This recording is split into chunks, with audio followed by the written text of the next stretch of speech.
What did you think about Eric Watts becoming a wrestler? Um, you know, I didn't think anything of it. I mean, he wanted to give it a try, um, and I, I didn't really, I never said anything to Eric, but I just didn't, I don't think he had it. Hmm. You know what I'm saying? Yeah. And and I don't know, and obviously he didn't because it never really worked out for him. Right. If you had to kind of put your finger on it, would you say it was just the lack of charisma, or what was holding Eric back? Well, that's what I would say is a lack of charisma.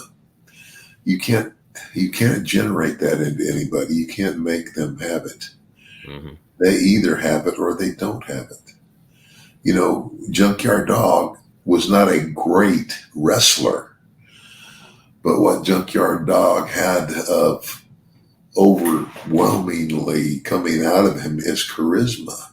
He hit that whole. He'd march down in the ring. He'd shake his legs a little bit and throw that head back and give it the old oh. Gotta love JYD, man. Oh, I did too. He was a great guy.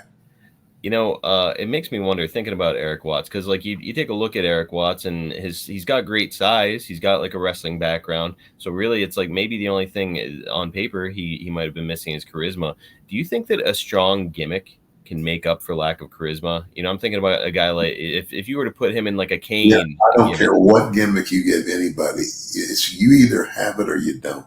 Ah, I'm sorry. You either have it or you don't. I mean, oh my gosh. I mean, just you look at, all the wrestlers that I knew, they had that spark, I mean, whether they were a heel or a baby face, it's like, um, it's kind of like, there's a lot of guys that were good wrestlers.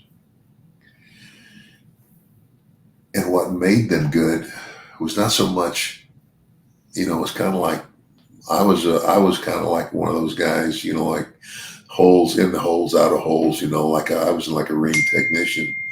But then there were other guys, that were like, I don't know, Coke, not Coke, yeah, go beware. He had his little thing, and I don't know, it was what or the gimmick, but charisma is just something it's hard to even explain it what it is. is. It's a gift, It's like wildfire Tommy Rich. Man, you get to put that microphone in his hand and he could go, buddy.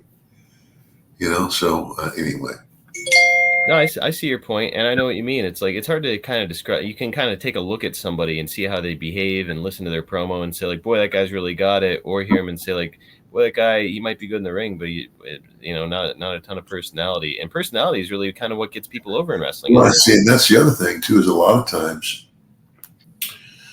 well, and again,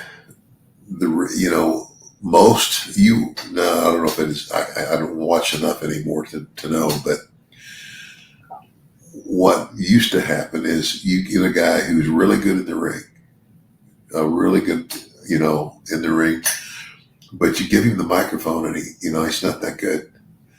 Those guys would get managers, Mm-hmm.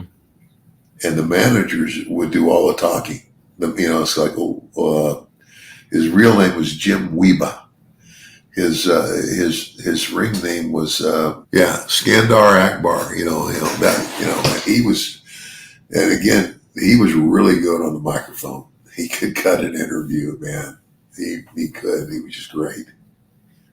A guy who could really help elevate talents. Yeah,